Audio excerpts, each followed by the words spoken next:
Alabado sea el Señor Jesús, Rey de Reyes, Señor de Señores. Bienvenidos ustedes, hermanas y hermanos, a este su programa. Conozca primero su fe católica. Soy el Padre Pedro Núñez y tenemos un programa lleno, cargado de bendiciones para todos y cada uno de ustedes. Así que esperamos que en este programa ustedes puedan experimentar presencia de Dios, poder transformador de Cristo Jesús, presencia de la paz de ese que es el príncipe de la paz, que es Jesucristo. Pero antes de hacer absolutamente nada más, antes de contestar sus muchas preguntas, hacemos una pausa. Hermano que me escuchas, hermana que me escuchas, nos ponemos en presencia del Rey, del Señor, del Amo, del Dios del universo, tu Señor y mi Señor también, que es Jesucristo, y vamos a orar.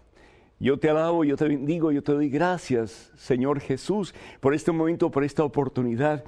Tú que eres el Dios poderoso, tú que eres el Dios maravilloso, tú que eres el Dios de milagros, tú que eres el Dios de lo imposible. Te doy gracias desde lo profundo de mi ser por esta oportunidad, por este privilegio que yo tengo de estar con mis hermanos, Señor. Yo te pido, Señor, tú que eres el Dios del poder y la victoria, por cada uno de tus hijos, por cada uno de mis hermanos, Señor, especialmente aquellos que más necesitan de ti en esos momentos. Señor, hay hermanos que están viendo este programa que se sienten tristes. Señor, sana su corazón de cualquier herida que puedan tener y libéralos, oh Dios, de cualquier cadena con que Satanás los ha atado, cualquier yugo, Señor, con que Satanás les impide encontrar la verdadera paz y la felicidad, que eres tú, mi Dios, que eres tú, Jesús. Yo te pido por aquellos que tienen problemas físicos, aquellos que sienten que la enfermedad los está lastimando terriblemente, los está haciendo sentir imposibilitados. Bendícelos, Señor, abundantemente. Tú que eres el Dios de la victoria, el Dios de la vida. Sana, Señor, sus enfermedades. Quita, Señor, de ellos cualquier célula que pueda lastimar su cuerpo, el cáncer, cualquier problema, Señor, que puedan tener en su sistema digestivo, su sistema respiratorio, su sistema circulatorio. Bendice, Señor, de arriba abajo cada uno de tus hijos en este momento. Aquellos que sienten, Señor, que no tienen fuerzas para seguir adelante en el camino de la victoria y la vida que eres tú, Señor Jesús. Quita de ellos cualquier barrera, cualquier impedimento, cualquier obstáculo que les impida, Señor, ser total y completamente tuyos. Tú eres el Dios de la victoria, Señor. Tú eres el Dios de la vida. Tú eres el Dios de la esperanza. Tú eres el Dios de los milagros. Señor, creemos que esta oración, no solamente tú la has escuchado, pero estás respondiendo a ella en este preciso momento. Y declaramos, Señor, que contigo hay victoria, que contigo hay esperanza, que contigo lo imposible se hace posible, que contigo sí podemos, Señor. A ti la gloria, Señor Jesús, en este día y por siempre, por los siglos de los siglos. Amén, Señor, amén, amén. Y hablando de milagros, hermanos, hablando de obras portentosas, hablando de ese Dios poderoso, de ese Dios en quien todo lo podemos, hay personas hoy día que piensan que los milagros ya no existen, que los milagros sí, Jesús los hizo hace 2000 años atrás, para tal vez probar que Él era Dios. Hermano, hermana, Dios no necesita probar nada. Dios es Dios y punto. Dios hace milagros no para probar que Él es Dios. Dios hace milagros porque Él es Dios. Dios hace milagros porque Él es, ¿qué cosa? Dios. Cuando hablamos de milagros estamos hablando podemos hablar de dos cosas y ahí pues tenemos que tener mucha cautela, mucho cuidado. Si hablamos de los milagros en el sentido de intervenciones de Dios en la ley natural, es decir, lo que pasa constantemente cuando sale el sol, cuando se oculta el sol, cuando sale la luna, cuando se oculta la luna, cuando, en fin, cuando la tierra pues rota alrededor del sol, lo que sea. Estamos hablando de leyes naturales, pero y Dios usualmente no interviene en las leyes naturales, es decir, lo que pasa usualmente en la naturaleza. Hay excepciones, por ejemplo, en el caso del milagro de Fátima, cuando el sol viene hacia la tierra y se va después mucho más lejos de la tierra. Ese es un milagro en el sentido de que Dios interviene en la ley natural. La ley natural, pues, es que el sol esté en su lugar y la tierra en su lugar y haya, pues, una rotación. Pero no quiere decir que el sol baje y suba, como en el caso de Fátima. Y comprendemos que ese tipo de milagros pues es casi inexistente. Pero en el caso de las cosas que Dios hace en nuestras vidas para nuestro mejor bien. Por ejemplo, para sanar una enfermedad que tenemos, para mejorar la relación de nuestro matrimonio, para afianzar la relación entre padres e hijos. Constantemente Dios nos está dando la presencia de su Espíritu Santo, el poder de su divina presencia. ¿Para qué? Para que nosotros podamos ser las personas que Dios quiere que nosotros seamos. Y al fin y al cabo, ¿qué es lo que Dios quiere que tú seas y que yo sea? Que seamos imágenes de Jesús.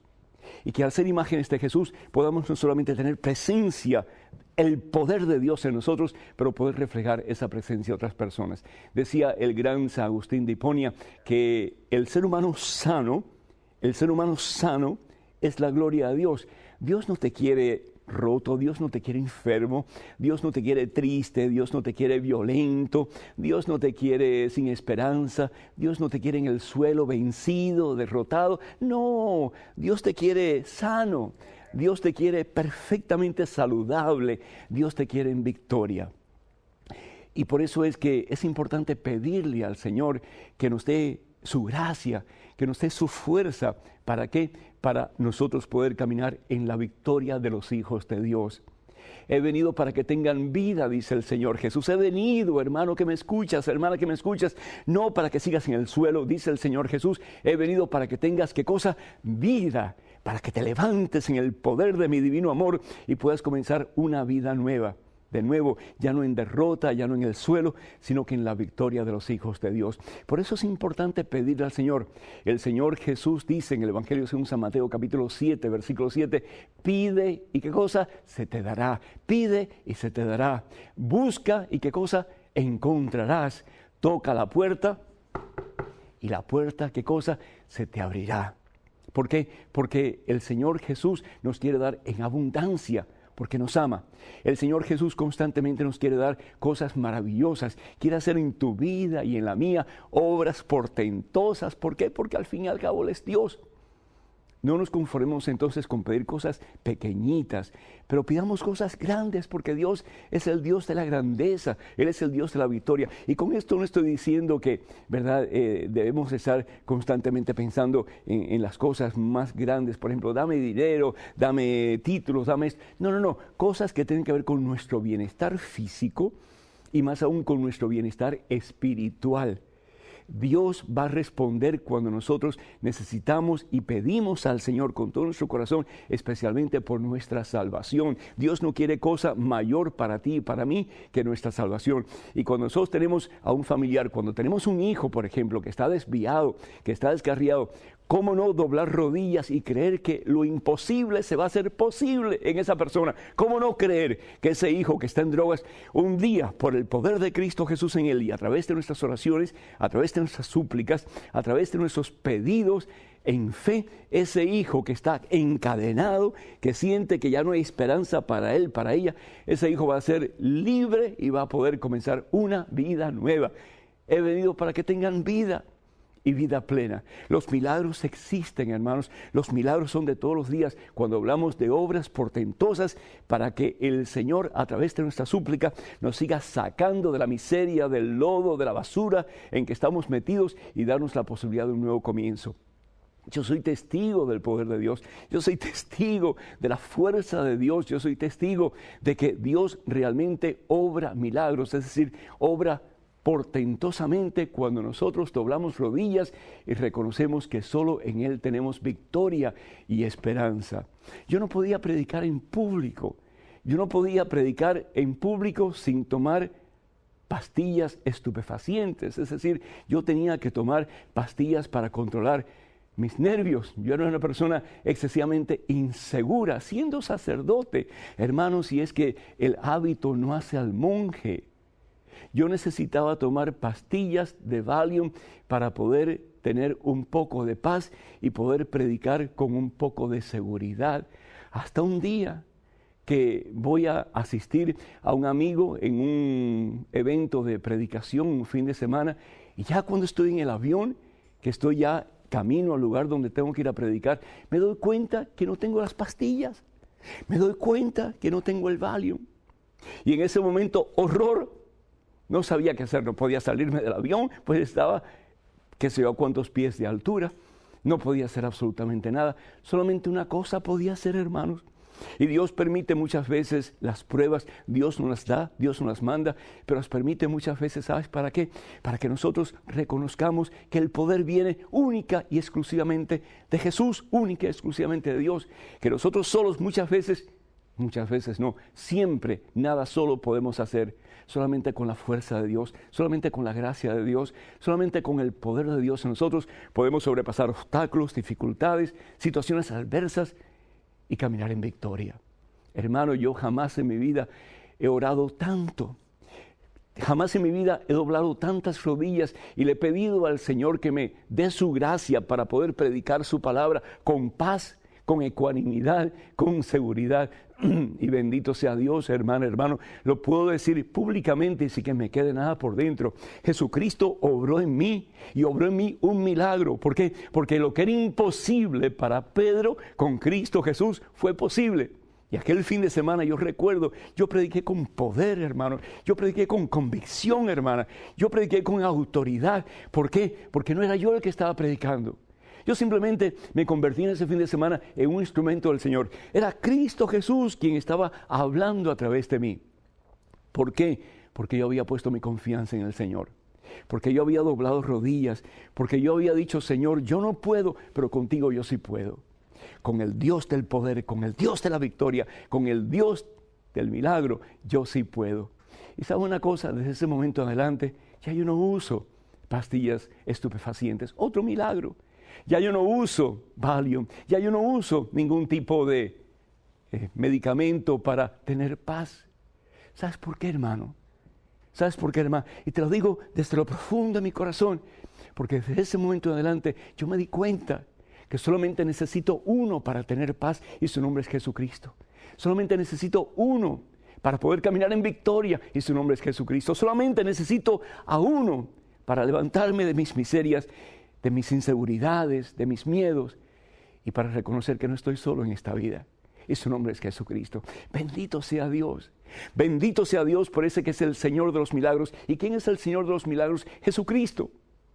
Y Jesucristo hace milagros, no para probar que Él es Dios, pero porque Él es Dios, Él hace milagros. Y sobre todo, hace milagros para sacarnos de la basura en que muchas veces estamos metidos y darnos la oportunidad de un nuevo comienzo. Ora, hermano, no te canses de orar.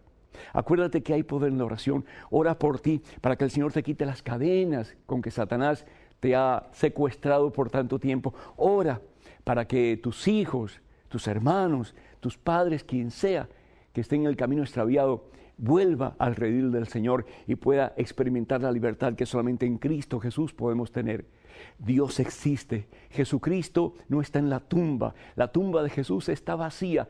Creemos en un Dios de poder, creemos en un Dios de victoria, creemos en un Dios de milagros, sí, y con Él de nuevo vamos a vencer, vamos a sobrepasar las dificultades de cada día y de la mano de Cristo Jesús caminaremos hasta que lleguemos al final de nuestra meta, que es la muerte y después de la muerte la vida eterna, en ese momento en que lo vamos a abrazar a Él y vamos a contemplar cara a cara al Dios de la victoria, al Dios de la vida y para siempre, sí, al Dios y Señor de los milagros. Bendito sea Dios, hermanas y hermanos. Quisiera de todo corazón invitarles a todos ustedes para que nos apoyen. Necesitamos el apoyo de todos ustedes, de sus oraciones y necesitamos también de su aporte económico para seguir llevando al mundo este mensaje de esperanza, este mensaje de vida nueva, este mensaje de victoria.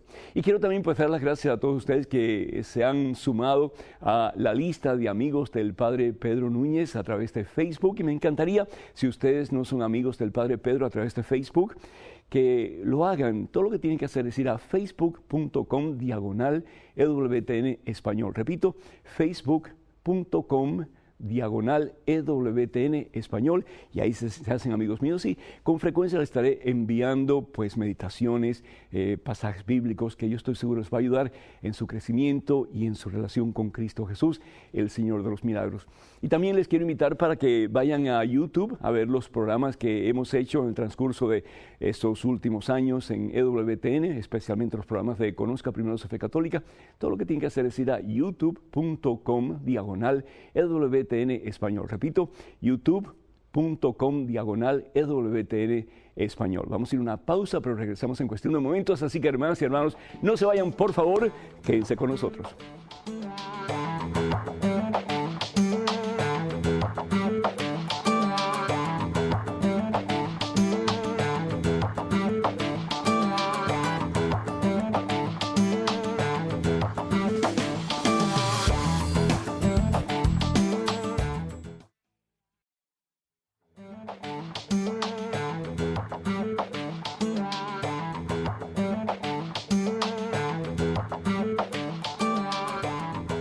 Gloria al Señor Jesús, bienvenidos hermanas y hermanos, una vez más, gracias por estar con nosotros. Soy el Padre Pedro Núñez y qué bueno que están con nosotros en este su programa Conozca Primero su Fe Católica. En estos momentos un correo electrónico con una pregunta, adelante por favor. Padre Pedro, quisiera saber si el diablo existía cuando el ser humano fue creado. Armando Narva, Lima, Perú. Gracias, Armando. Y pues lo que sabemos de Satanás, del diablo, y la palabra diablo, por cierto, significa el que divide, y tenemos suficientes experiencias de cómo el diablo nos divide, no solamente nos separa de Dios, pero también nos separa los unos de los otros. Y si en estos momentos, en este mundo, hay tanta división, hay tanta violencia, hay tantas guerras, hay tantos problemas, desafortunadamente, porque le permitimos a Satanás que haga de las suyas. Tenemos dos opciones, una es Cristo Jesús y el otro es Satanás, pero desafortunadamente muchas veces nosotros los cristianos, especialmente que estamos responsabilizados de llevar al mundo la palabra de Dios y su presencia, pues somos un poco tibios en nuestro deseo de hacer de este mundo un mundo para Jesucristo total y completamente. El caso es que lo mismo que está sucediendo actualmente sucedió al principio. Sabemos por lo que nos dice la palabra de Dios en el libro del Apocalipsis, en el capítulo 12, lo siguiente, fíjense, dice en el versículo 7, dice, entonces se desató una batalla en el cielo, y aquí es donde vemos que Dios había creado a Lucifer, y Lucifer era un ángel bueno, es decir, un ángel que Dios había creado con tanto amor, porque todo lo que Dios crea lo hace perfectamente bien, lo hace bueno porque Dios crea todo con amor. Dice, se desató una batalla en el cielo, Miguel y sus ángeles, es decir, el arcángel Miguel y sus ángeles combatieron contra el dragón. ¿Y quién es el dragón? Aquel que se separó de Dios, aquel que desobedeció a Dios por su soberbia, echó a un lado a Dios, que era Luzbel, que se convirtió en Lucifer o en Satanás. Y combatieron contra el dragón, lucharon el dragón y sus ángeles, es decir, aquellos que siguieron a Satanás o al diablo, pero no pudieron vencer y ya no hubo lugar para ellos en el cielo. El dragón grande, la antigua serpiente, ¿se acuerdan? La antigua serpiente en el libro de Génesis capítulo 3, la que tienta a los primeros padres, Adán y Eva, conocida como el demonio Satanás, fue expulsado. El seductor del mundo entero fue arrojado a la tierra y sus ángeles, es decir, sus secuaces, sus demonios junto con él. Entonces lo que tenemos de la Santa Biblia es precisamente eso, de que en tiempos de muy atrás, pues Dios creó a Luzbel, quien se convirtió en Lucifer, y a través de su desobediencia a Dios, de su soberbia, no solamente él se aparta de Dios, pero pierde el cielo y con él aquellos que le seguían, aquellos que también le dieron la espalda a Dios. Vemos en el libro de Génesis entonces cómo este Lucifer o Satanás o el demonio o el diablo, pues es el que tienta a nuestros primeros padres. Nuestros primeros padres estaban en el paraíso, no es la palabra de Dios. Y la palabra paraíso significa jardín, es decir, lugar de paz, lugar de armonía, lugar de unidad. ¿Unidad y armonía con quién? Unidad y armonía con Dios y unidad y armonía entre ellos mismos. Pero viene Satanás, ¿y qué es lo que quiere Satanás? Que nosotros estemos en la misma situación en que está él. ¿Y cuál es la situación en que está él? Viviendo un verdadero y eterno infierno. ¿Qué es el infierno? Es ausencia total y completa de Dios. Es ausencia total y completa de Dios. Y nos dice la palabra de Dios que tienta a nuestros primeros padres, Adán y Eva, y nuestros primeros padres caen en el pecado y por lo tanto se apartan de Dios. Eso es precisamente lo que sabemos acerca de Satanás o del diablo en relación a nuestros primeros padres. Ojalá que esto te haya ayudado. Tenemos en estos momentos otro correo electrónico con otra pregunta. Adelante, por favor. Padre Pedro, ¿por qué los libros apocalípticos son tan difíciles de entender? ¿Su mensaje no fue dado a una comunidad de cristianos poco cultos? Me imagino que habrán tenido mucha dificultad en entender lo que Dios les revelaba a través de San Juan el Evangelista. Federico, de Petén, Guatemala. Federico, gracias. Hablando del libro del Apocalipsis, el libro del Apocalipsis es un libro maravilloso, es un libro de esperanza. Hay personas que piensan que no quieren leer el libro del Apocalipsis, o si leen el libro del Apocalipsis, pues van a estar llenos de temores por las profecías que van a encontrar y todo lo demás. Esos son inventos del ser humano. El libro del Apocalipsis es un libro que presenta Juan el apóstol, Juan el discípulo de Jesús. ¿Para qué? Para que aquella comunidad primera de los cristianos que estaban tan terriblemente perseguidos por el Imperio Romano, que tuvieran la paz y la seguridad de que Jesucristo ya había vencido, de que el Cordero inmolado de Dios, es decir, el mismo Jesús, había conquistado a Satanás, había conquistado la muerte y había conquistado el pecado. Y si bien es cierto, iban a sufrir un poco, de ellos iba a ser la corona de la victoria, que es el cielo. Y por eso San Juan nos presenta a los que alcanzaron el cielo, es decir, a los mártires del Señor, con ropas blancas y con palmas, porque están... están bendiciendo y proclamando la victoria que en Cristo Jesús han recibido.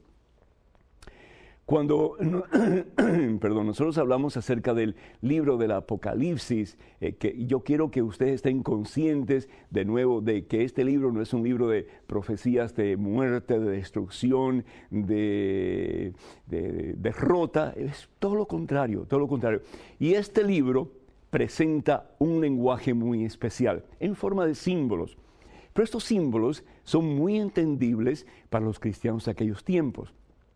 Tenemos que recordar que los símbolos que usa Juan a través de la visión que él ha recibido de Dios en relación no solamente al cielo, pero también al futuro de la iglesia, Juan lo presenta con este lenguaje que era muy entendible para los cristianos del tiempo de Juan y también pues del tiempo un poco después de Jesús.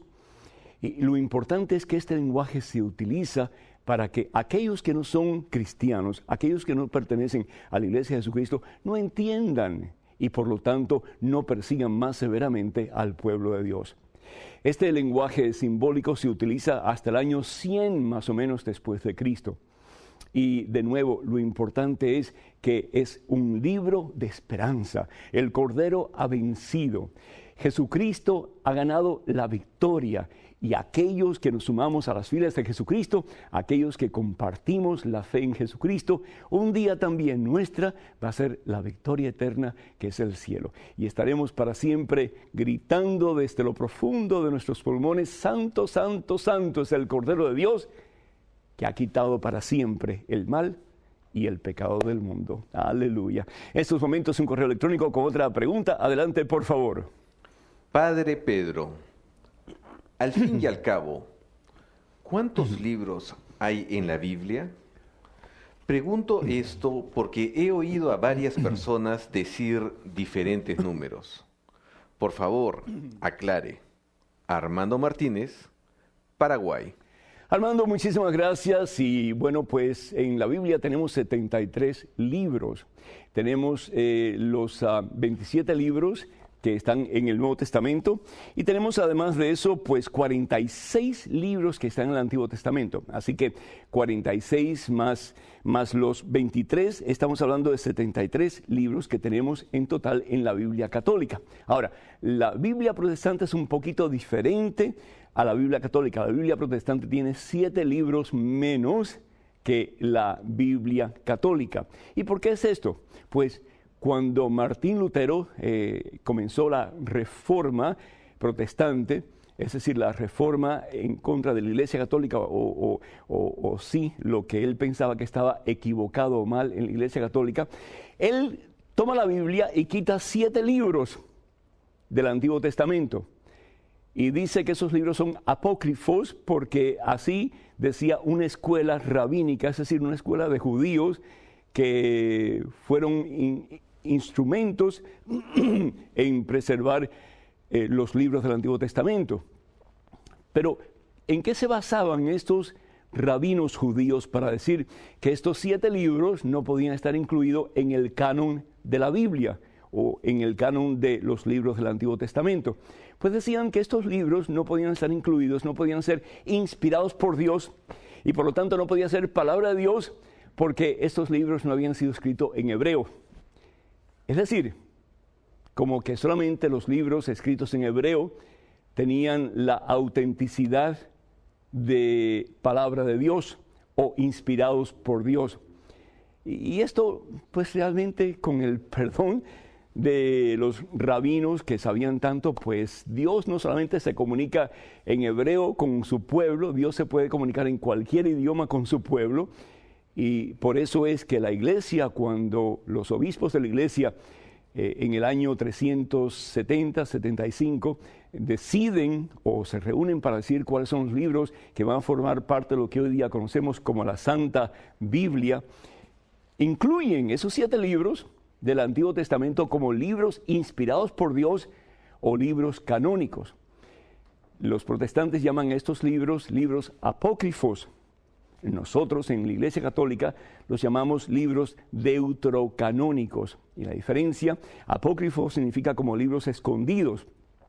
Para dejar saber como que esos libros realmente no son importantes, son de segunda categoría, de segunda clase, aunque hablen de Dios. Pero para nosotros son libros deuterocanónicos, es decir, deutero, segunda, canon, el segundo canon o la segunda norma o colección de libros que son importantes. ¿Por qué? Porque son palabra de Dios.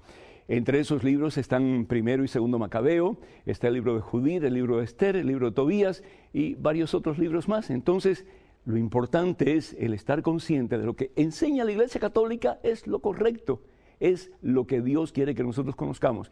Martín Lutero cometió un grave error al quitar 7 libros. Martín Lutero no tenía autoridad en absoluto de quitar ningún libro de la Biblia. Tanto así que la palabra de Dios, el mismo Jesús nos dice que si quitamos una coma, un ápice de la Escritura, pues vamos a tener que pagar las consecuencias. Y hemos visto cómo las consecuencias se han pagado por la diferencia que ha habido entre las iglesias protestantes y evangélicas y la Iglesia Católica. Se han separado el tronco, que es la Iglesia Católica, y como resultado, pues el diablo, el que divide, pues hasta cierto punto se ha salido de la suya, desafortunadamente. Vamos en estos momentos a otro correo electrónico y vamos a responder otra interesante pregunta. Así que adelante, por favor.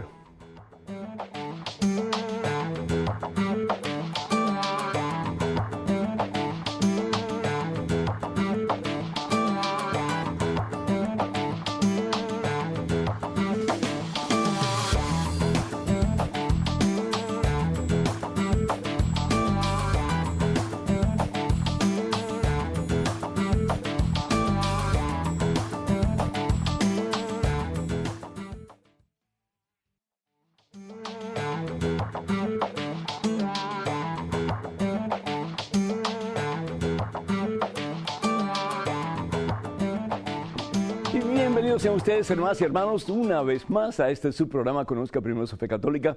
Soy el Padre Pedro Núñez. Gracias por ser parte de este programa Conozca Primero su Fe Católica, que está, por la gracia de Dios, llegando a tantas personas como ustedes. Doy gracias al Señor por esta bendición. En estos momentos un correo electrónico con una pregunta. Adelante, por favor. Padre Pedro, quiero decirle que estoy muy resentido con Dios, si es que en verdad existe, ya que por mucho tiempo le estuve pidiendo por algo en particular y no me lo dio. Entonces, ¿para qué perder tiempo en la oración? Tomás Garzón, Nueva York. Tomás, ¿eres tu papá? Y si tú eres papá, cuando tu hijo te pide algo, ¿se lo das inmediatamente? ¿Se lo das así porque él lo quiere? A veces sí, a veces no. Y nunca perdemos tiempo con la oración, Tomás. La oración es el medio más maravilloso que Dios nos ha dado para establecer una relación íntima y personal con Él, que al fin y al cabo es lo más importante. Porque como dice el Señor Jesús, ¿de qué nos sirve ganar muchas cosas o ganar el mundo entero si perdemos nuestra alma, que es lo más importante? Un papá no siempre le da a su hijo todo lo que pide, pero siempre le va a dar a su hijo lo que es mejor para él o para ella. Y cuando el hijo pide, por ejemplo, un dulce, tal vez el papá no le dé el dulce, pero sí le da un vaso de leche para que el hijo pueda recibir la nutrición que necesita para su mejor bien. Y cuando nosotros pedimos, tal vez Dios no nos da exactamente lo que nosotros estamos pidiendo, pero sí nos va a dar lo mejor que Él nos puede dar para nuestra propia salvación y nuestro propio bien aquí en la tierra también. Una cosa que yo te digo, Tomás, te lo suplico, y no solamente a ti, pero a todas las personas que me están escuchando y que guardan algún resentimiento hacia Dios o en contra de Dios, no se peleen con Dios por amor de Dios. No guarden resentimiento contra Dios por amor de Dios. ¿Por qué? Porque siempre que nos peleamos con Dios o que guardamos un resentimiento hacia Dios o en contra de Dios, los que van a salir perjudicados somos nosotros. A Dios no vamos a perjudicar con nuestros resentimientos, con nuestras malacrianzas, no vamos a perjudicar a Dios con nuestras apatías espirituales. Al fin y al cabo, ¿quién se perjudica? Y eso es lo que Satanás quiere, eso es lo que el demonio quiere. Eres tú y soy yo. Porque mientras más resentimientos guardemos hacia Dios o en contra de Dios, más distante vamos a estar y más trabajo nos va a costar entonces regresar a Dios. ¿Qué es lo que hace la oración? La oración, primero que todo, dispone tu corazón y el mío para que nosotros podamos conocer la voluntad de Dios y podamos hacer la voluntad de Dios con la gracia que Él nos da. Y lo segundo que hace la oración es reconocer que yo solo nada puedo, que necesito de ese ser maravilloso que me ha creado, que me ha dado vida, que es Dios, que es Jesucristo, que con Él yo sí puedo, el Dios de los milagros, el Dios de la victoria, el Dios de la vida. ¿No te ha dado lo que tú quieres? Piensa un poquito y pide al Señor que te dé discernimiento, que te dé sabiduría. Tal vez lo que estás pidiendo no es lo mejor para ti, no es lo que va a salvar tu alma. Tal vez lo que necesitas pedir al Señor es, primero que todo, un poco de fe y un poco de paciencia, más de la que tienes. Yo no te estoy diciendo que no tengas, pero más de la que tienes. ¿Para qué? Para que sepas que Dios constantemente está haciendo maravillas en ti y alrededor tuyo, que Dios constantemente está haciendo obras portentosas en ti y alrededor tuyo, que Dios sí está haciendo constantemente milagros en tu vida y alrededor de tu vida. ¿Con qué frecuencia, Tomás, vemos lo negativo, lo que Dios no hace por nosotros? ¿Y con qué poca frecuencia miramos lo positivo, las bendiciones, y damos gracias a Dios por ella? Nunca dejes de orar, no hay oración malgastada. Y toda oración, al fin y al cabo, que es el propósito de cada oración, nos acerca más y más a nuestro destino, que es unión con Cristo Jesús y con Cristo Jesús, el Señor de los milagros, para siempre. En estos momentos, otro correo electrónico. Adelante, por favor. Si ustedes, los católicos, creen que Jesucristo está vivo, que ha resucitado, entonces, ¿por qué lo presentan muerto en Semana Santa, especialmente el Viernes Santo? Creo que esas procesiones contradicen el júbilo que debemos tener ante un Jesús victorioso y resucitado. José Aníbal Mendieta, Guatemala. Por la forma en que estás, y no quiero juzgarte, José Aníbal, pero por la forma en que estás diciéndome lo que me estás diciendo, tú no tienes mucho júbilo en tu corazón, hermano. Tú no tienes mucho júbilo en tu corazón. Yo me imagino que tú tienes que haber sido un católico, más o menos,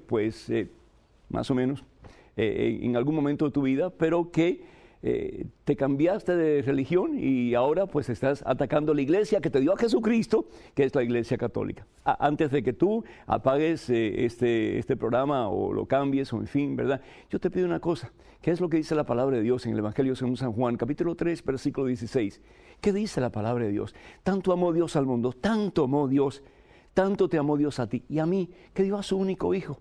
Eso es precisamente lo que nosotros celebramos la Semana Santa. Celebramos el amor de Dios, que lo dio todo, hermano, lo dio todo, hermana, lo dio todo, hasta la última gota de su sangre. Nosotros no somos capaces de hacer eso por Dios. La mayoría de nosotros, por lo menos, yo creo que yo no sería capaz en este momento de sacrificarme al máximo por Dios.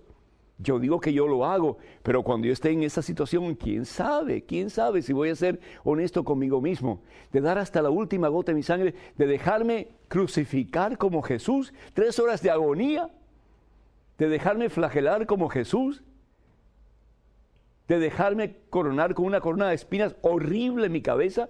Imagínense la migraña más horrible, más terrible que el ser humano puede tener, la tuvo Jesús en ese momento. el dolor de cabeza más terrible. Y no solamente la agonía física, pero la agonía de ver que aquellos por quienes Él había venido para darle vida y vida abundante, lo habían crucificado. Dios, hermanos, lo dio todo. ¿Cómo no nosotros mostrar esa faceta, esa cara de Dios, que lo entrega todo, lo da todo sin reservas, sin condiciones, por amor? Por el amor de Dios, acabemos de entender hasta qué punto llega el amor de Dios y hasta qué punto nosotros podemos amar a Dios, porque el amor no tiene límites, no tiene barreras, las pones tú y los pongo yo también. ¿Hasta qué punto voy a amar a mis semejantes? ¿Hasta qué punto voy a amar a Dios? ¿Hasta qué punto voy a ser un discípulo de Jesucristo? Nos cuesta mucho y por eso nos metemos en el pecado una y otra vez y nos enfangamos y nos enlodazamos y nos hacemos miseria. ¿Por qué? Porque no somos capaces de amar a Jesucristo con la misma intensidad que nos ha amado. El Viernes Santo, especialmente, es el símbolo patente del amor de Dios, que Dios lo dio todo para que tú y yo no muramos, sino para que tengamos vida y salvación eterna. Una cosa importante, no nos quedemos en el Viernes Santo, por amor de Dios, no nos quedemos en el Viernes Santo, y eso es un problema, sí, de muchos de nosotros, especialmente los latinoamericanos.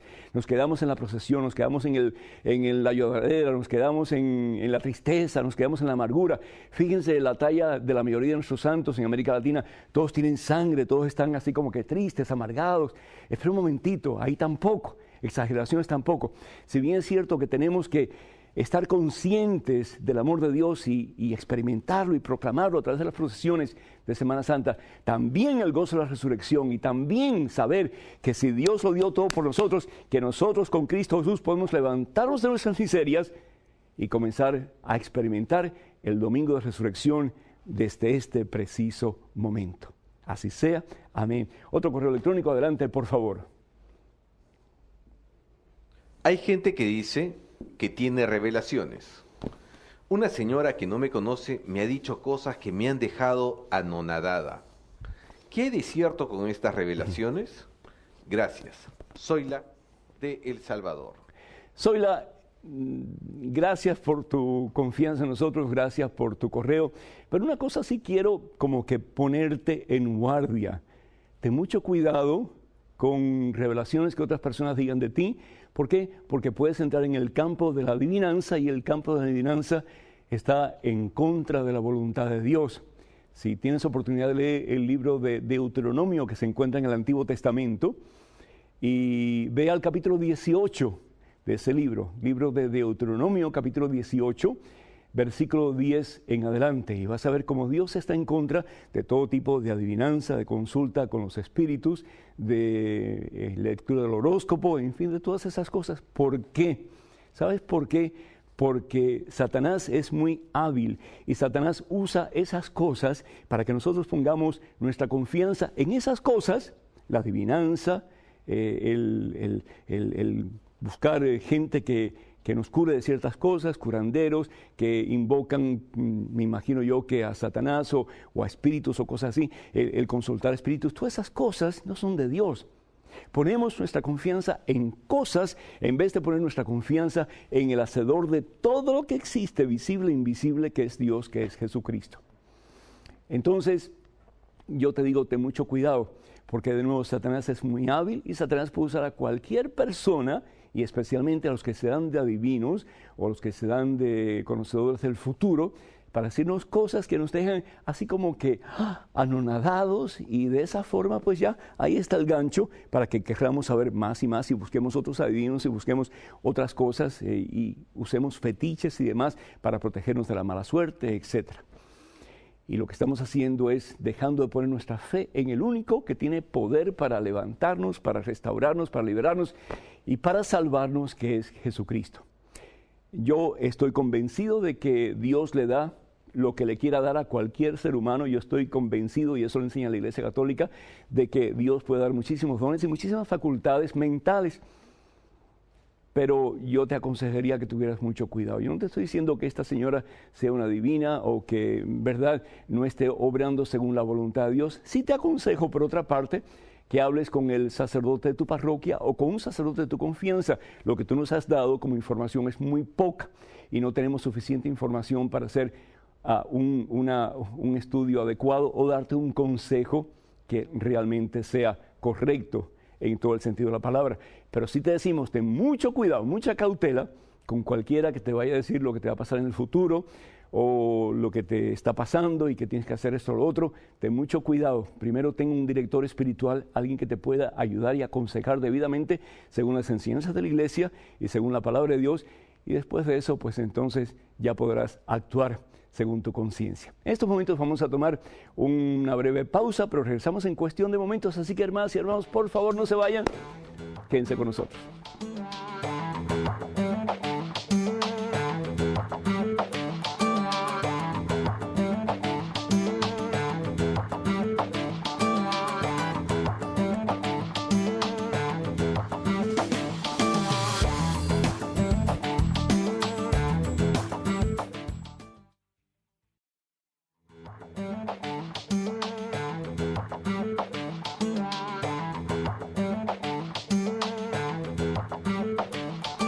Alabado sea el Señor Jesús, Rey de Reyes, el Señor de los milagros, el Señor de la vida, el Señor que ha venido para darte vida y salvación eterna.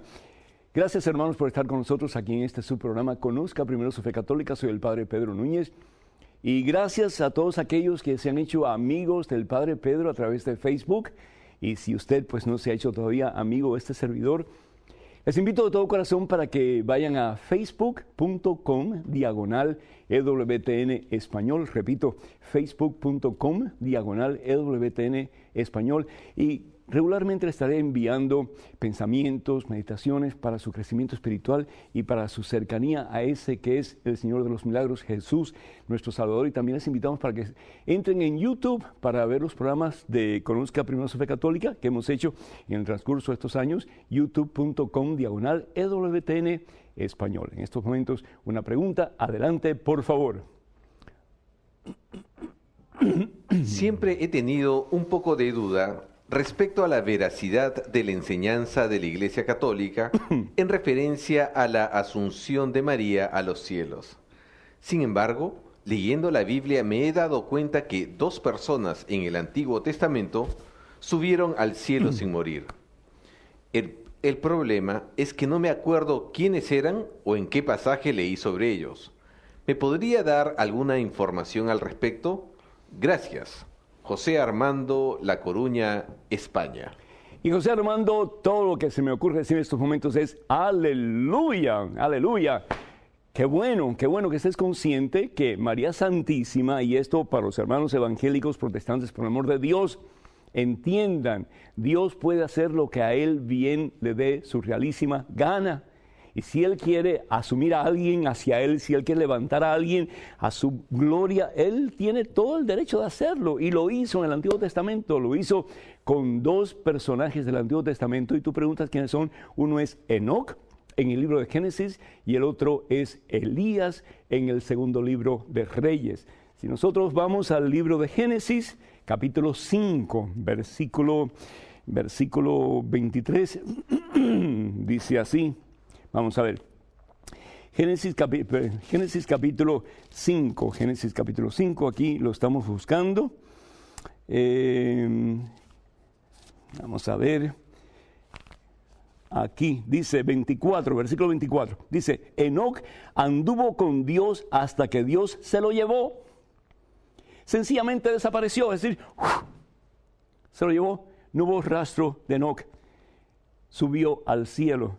Y el segundo es Elías, el profeta Elías, iba caminando con Eliseo, aquel que iba a continuar su misión de profeta. Y dice la palabra de Dios, Segunda Reyes, capítulo 2, versículo 11, iba conversando con Eliseo, caminaban cuando un carro de fuego, con sus caballos de fuego, los separó al uno del otro. Elías subió al cielo. ¿Elías subió a dónde? Elías subió al cielo en un torbellino. Fue asunto a la presencia de Dios. Dios lo asumió a sí mismo. Y hermano, hermana, si Dios ha hecho subir, si Dios le permitió a estos 2 seres humanos pecadores, limitados, no muy santos a veces, porque ni el mismo Elías, con toda su fe, fue muy santo muchas veces, porque aún prefirió morirse antes de seguir sirviendo a Dios, imagínense. Y sin embargo, Dios lo levanta y lo lleva hasta su misma gloria. ¿Cómo no va a hacer eso con María Santísima? ¿Cuál es el problema que muchos hermanos protestantes y evangélicos tienen con nuestra Santísima Madre, la Madre de Jesús y como consecuencia la Madre de Dios? ¿Cuál es el problema? ¿Cuál es el despecho que le tienen muchos? ¿Cuál es yo no sé cómo llamarle sin ofender a nadie, pero es así como que una falta de amor y una falta de respeto como que imposible de entender? Yo sé que hay católicos que exageran el amor a María y la tienen como si fuera una semidiosa, y María es una mujer de carne y hueso como nosotros, pero María es la mujer más santa entre todas las santas. Era la mujer que realmente en todo momento hizo ninguna otra cosa sino que la santa voluntad de Dios. Ahí que María dice de ella misma: yo soy la esclava del Señor, y por lo tanto que se haga en mí según lo que el ángel ha dicho. Que nosotros, siguiendo el ejemplo de María, podemos decir lo mismo. Y qué bueno que tú has encontrado pues la respuesta que tantos hermanos y hermanas necesitan en relación a la asunción de nuestra Santísima Madre a los cielos. Otro correo electrónico, adelante, por favor. Buenas, Padre Pedro. Mi nombre es Héctor y soy argentino. ¿Adán y Eva se salvaron? Es decir, si están en el cielo contemplando a Dios.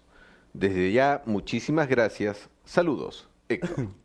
Héctor, solo Dios lo sabe, solo Dios lo sabe, hermano. Y cuando nosotros lleguemos al cielo, pues vamos a averiguar si Adán y Eva están en el cielo o no. Mira, Adán y Eva perdieron el paraíso por pura desobediencia. Es decir, optaron por dejarse llevar por su propia soberbia. Cuando la serpiente les dice: si ustedes comen de este árbol del bien y el mal, conocerán el bien y el mal, y por lo tanto ustedes serán como dioses. Y qué triste, porque cuando tú y yo, Héctor, conocemos el mal, entonces nos apartamos más y más y más de Dios. Un jovencito que por primera vez abre la internet y va a un sitio pornográfico, conoce el mal, y ya después de ahí el próximo escalón es más fácil, y el próximo es más fácil, y el próximo es más fácil. Una señora que habla mal de una vecina, la primera vez tal vez pueda ser la más difícil, pero después es más fácil hablar de ella y del otro, y del otro, y del otro, y del otro. Conocieron el mal. Y al conocer el mal, ¿qué es lo que pasa? Nos apartamos de Dios. Ellos se apartaron de Dios por decisión propia. Dios quería que ellos fueran felices. Dios crea perfectamente al ser humano, sin ningún tipo de defecto. ¿Por qué? Porque todo lo que Dios hace, lo hace bien hecho, porque lo hace por amor. Pero es el ser humano el que tiene que decidir con su propia vida qué es lo que quiere hacer. Hay gente que dice: pero ¿para qué Dios nos da libre albedrío? ¿Para qué nos da libertad? Si Dios no nos diera libertad, seríamos como máquinas, seríamos como robots. Ellos se apartan de Dios. La pregunta es si ellos se arrepintieron. Y si ellos pues aceptaron regresar a Dios y reconocer que solamente en Dios podían tener victoria. Si ellos de verdad querían arrepentirse, se arrepintieron. El poder salvífico de Jesucristo, que no solamente era para el presente y para el futuro, sino que para el pasado también, los levantó de su miseria y los reconcilió con el Padre, y hoy día están en el cielo. Pero si no se arrepintieron de sus pecados, no se salvaron. Un día lo vamos a saber, un día lo vamos a saber. Desafortunadamente el tiempo se nos ha casi terminado, hermanas y hermanos. Tenemos muchísimas preguntas de muchísimos de ustedes que nos han llamado. Magda de Texas pregunta acerca de una cruz que se llama escarabajo. Mucho cuidado con eso, Magda, porque usa la cruz que significa la presencia de Jesús y el amor de Jesús. Usa un crucifijo o simplemente una cruz simple. No estás usando cruces que tú no sabes de dónde vienen ni qué significado tienen, porque pueden ser amuletos o fetiches que de nada tienen que ver con el Señor. Alberto, Nebraska, dice que aclare la diferencia entre cuerpos terrenales y cuerpos celestiales, según 1 Corintios capítulo 15, versículo 40. Pues los cuerpos terrenales son estas cosas que tenemos, ¿verdad? Estos cuerpos que Dios nos ha dado. El cuerpo celestial es el cuerpo resucitado, el cuerpo glorioso que tú y yo vamos a tener después de nuestra vida, cuando seamos juzgados y cuando el Señor nos diga: bienvenidos, y entren en la gloria, entren en el reino que ha sido preparado para ustedes. Darlene de Chichigalpa, Nicaragua, pregunta, ¿dónde está en la Biblia que dice que Jesucristo descendió a los infiernos?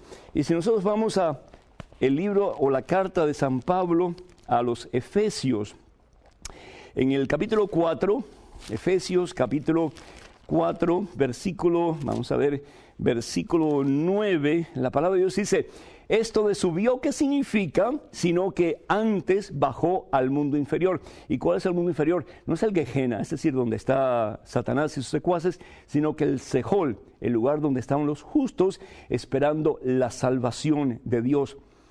Esto de subió, ¿qué significa? Sino que antes bajó al mundo interior, es decir, al Sejol. El mismo que bajó, subió después por encima de todos los cielos para llenarlo todo. Palabra de Dios. Desafortunadamente ya no tenemos más tiempo. Queremos recordarles, hermanas y hermanos, que estamos en el aire por gracia a Dios y por el apoyo de ustedes de sus oraciones y también pues de su aporte económico. Sigan apoyando esta obra, sigamos juntos poniendo nuestro granito de arena para que un día todo el mundo conozca a Cristo Jesús y tenga de Jesús vida y salvación eterna. Ha sido un gusto para mí estar con ustedes en el día de hoy. Acuérdense, todos los miércoles en vivo a esta misma hora y todos los días a diferentes horas para que ustedes le digan también a sus amigos y vecinos de este regalo de Dios que es este programa y también pues este ministerio de WTN. Que el Señor va detrás de ustedes, delante de ustedes y sobre ustedes para que les bendiga en abundancia en este día y por siempre, en el nombre del Padre, del Hijo y del Espíritu Santo. Hasta el próximo miércoles, Dios mediante.